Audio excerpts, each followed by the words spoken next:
Assalamualaikum warahmatullahi wabarakatuh. Halo teman-teman semua. Perkenalkan, kami dari kelompok 7 akan membahas materi kami, yaitu materi 14 yang berjudul Akuntansi Sosial dan Akuntansi Sumber Daya Manusia.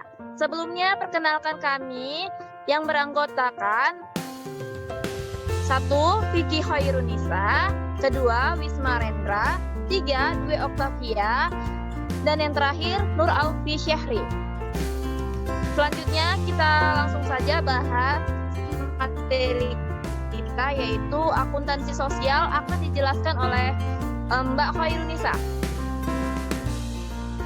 Akuntansi sosial dikenal juga sebagai akuntansi sosial dan lingkungan, pelaporan sosial perusahaan, pelaporan tanggung jawab sosial perusahaan, pelaporan dan keuangan, atau akuntansi keberlanjutan.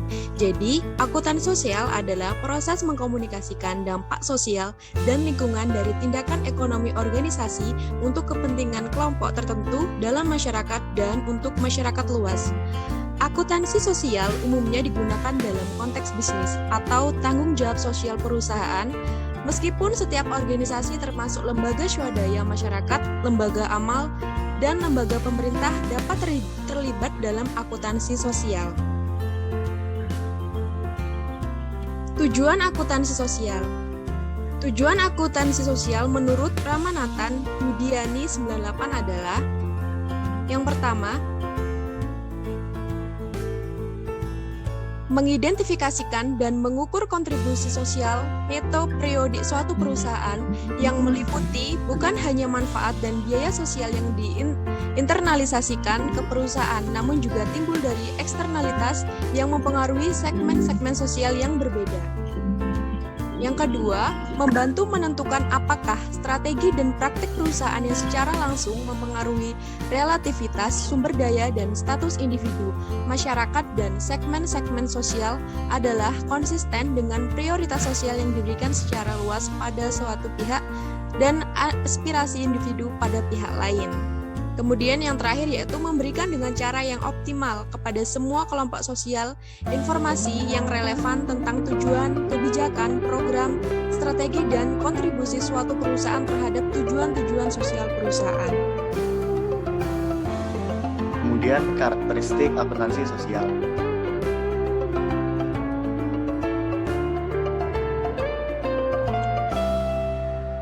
Karakteristik akuntansi sosial meliputi 1. Identifikasi dan pengukuran dampak sosial yang diakibatkan oleh aktivitas perusahaan. Kedua, pelaporan atas tanggung jawab sosial yang dibebankan pada perusahaan. Yang ketiga, mengevaluasi prestasi sosial perusahaan. Yang keempat, menyediakan informasi yang memungkinkan penilaian komprehensif atas seluruh sumber daya dan akibat sosial ekonomi.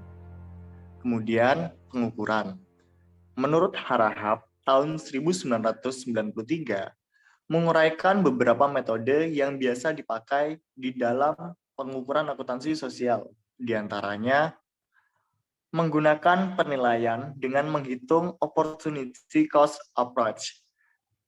Setelah itu, menggunakan daftar kuesioner. Berikutnya, menggunakan hubungan antara kerugian massal dengan permintaan untuk barang perorangan dalam menghitung kerugian masyarakat.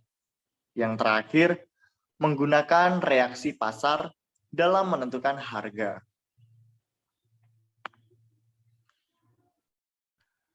Pelaporan pengungkapan akuntansi sosial. Pelaporan dalam akuntansi sosial berarti memuat informasi yang menyangkut dampak positif atau dampak negatif yang ditimbulkan oleh perusahaan. Praktik pelaporan akuntansi sosial yang terdiri dari: yang pertama, praktik yang sederhana, yaitu laporan terdiri dari uraian akuntansi sosial yang tidak disertai dengan data kuantitatif, baik satuan uang maupun satuan yang lainnya. Yang kedua, praktek yang lebih maju, laporan terdiri dari uraian akuntansi sosial dan disertai dengan data kuantitatif. Yang ketiga, sekaligus yang terakhir, praktek yang paling maju, yaitu laporan dalam bentuk kualitatif. Perusahaan juga menyusun laporannya dalam bentuk neraca.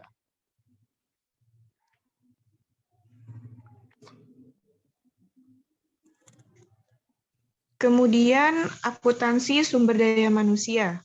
Apa sih akuntansi sumber daya manusia itu? Akuntansi sumber daya manusia merupakan konsep baru dalam bidang akuntansi keuangan, tetapi bukan merupakan isu baru dalam bidang ekonomi.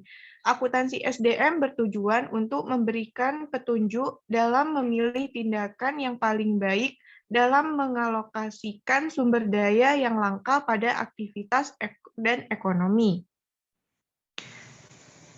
Kemudian, lingkup dan sasaran dari akuntansi sumber daya manusia.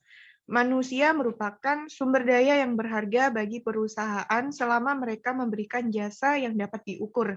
Nilai dari seseorang sebagai sumber daya bergantung pada bagaimana ia dipekerjakan. Gaya manajemen juga akan mempengaruhi nilai dari sumber daya manusia itu sendiri. Kemudian, arti penting akuntansi sumber daya manusia. Dengan adanya akuntansi SDM diharapkan dapat memberikan fitur berbeda yang bersumber dari ekonomi yang sedang muncul dan terdapat penekanan yang semakin besar terhadap modal manusia. Hal ini menunjukkan bahwa pengembangan modal manusia berbiaya mahal dan memerlukan perhatian yang cukup signifikan, baik oleh individu maupun organisasi yang mempekerjakan mereka. Kemudian, asumsi dasar akuntansi sumber daya manusia. Asumsi dasar dalam implementasi akuntansi SDM adalah bahwasanya manusia adalah sumber daya organisasi yang bernilai. Ada pengaruh dari gaya manajemen yang dapat meningkatkan atau menurunkan motivasi dan produktivitas karyawan, beserta besarnya kebutuhan akan informasi SDM itu sendiri. Baik, selanjutnya tujuan dan kegunaan akuntansi sumber daya manusia. Akuntansi sumber daya manusia bertujuan untuk memberikan informasi dalam istilah keuangan sehingga dapat dimasukkan dalam laporan keuangan, sehingga dapat memberikan informasi kepada investor, karyawan, dan kreditor. Selain itu, penilaian atas modal manusia ini bertujuan untuk mengidentifikasi kontribusi dari masing-masing modal dan tenaga kerja terhadap kinerja organisasi secara keseluruhan. Akuntansi sumber daya manusia juga dapat dijadikan dasar dalam pengolahan organisasi dengan rasionalitas ekonomi yang lebih besar. Penerapan akuntansi sumber daya manusia bermanfaat untuk yang pertama, menyediakan kerangka kerja untuk membantu manajer dalam menggunakan SDM secara efektif dan efisien. Yang kedua, menyediakan informasi yang dibutuhkan oleh pengguna dalam memperoleh, mengembangkan, menempatkan, mengkonversi, menggunakan, mengevaluasi, dan memberikan imbalan kepada SDM. Yang ketiga, menyediakan alat pengukur biaya dan nilai dari manusia bagi organisasi untuk digunakan dalam pengambilan keputusan. Dan yang terakhir, memotivasi manajer untuk memperhatikan dampak dari pengambilan keputusan usaha terhadap SDM.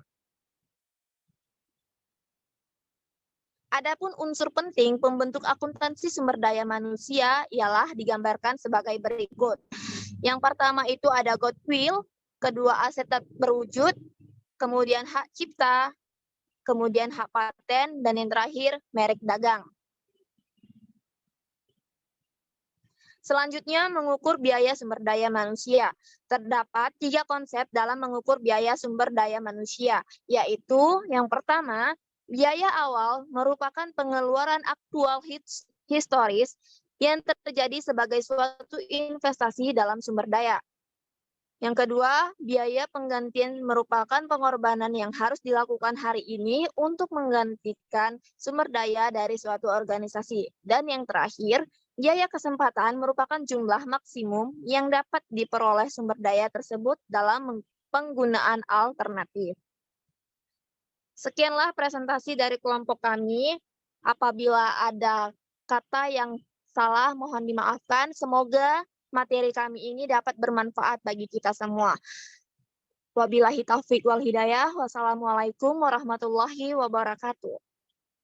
Waalaikumsalam warahmatullahi wabarakatuh.